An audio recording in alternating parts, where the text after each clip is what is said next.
Syederulun aksi kekerasan oknum guru SMAN 2 Poso menjadi sorotan dan viral. Kekerasan oknum guru SMAN 2 Poso itu viral setelah diposting berbagai akun Facebook warga Poso, Sulawesi Selatan. Tak sedikit dari netizen menghujat aksi oknum guru SMAN 2 Poso itu. Dalam video berdurasi 1 menit lebih itu, sang oknum guru SMAN 2 Poso menampar hingga menendang punggung siswanya. Ada 2 siswa yang menjadi sasaran oknum guru SMAN 2 Poso itu. Awalnya, siswa yang menenteng tas punggung dihadang oknum guru di depan kelas. Oknum guru kemudian menyeret siswa itu ke dalam kelas kemudian memukul wajahnya. Setelah itu sang pelajar diminta pulang kembali ke rumah.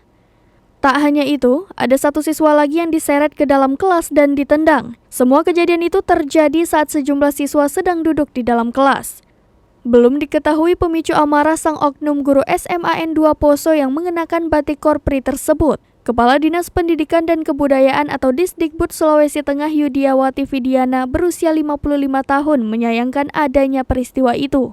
Kendati demikian, pihaknya menunggu hasil penelusuran dari Cabang Dinas Pendidikan Wilayah 3. Kepala Cabang Dinas Wilayah 3 Alwi Amusa juga telah menerima laporan atas viralnya kasus kekerasan oknum guru Poso itu.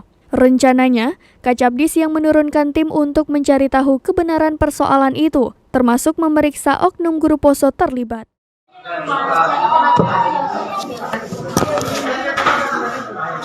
Ini apa tadi, Pak? Jadi akan loh, bisa nggak ulang ke sana ya? Halo.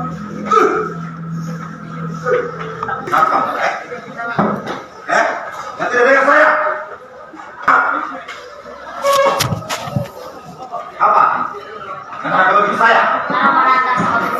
Kalau menantang saya. Dia atas pulang. Bersama mama datang di rumah. Mana Makia? Mana Makia?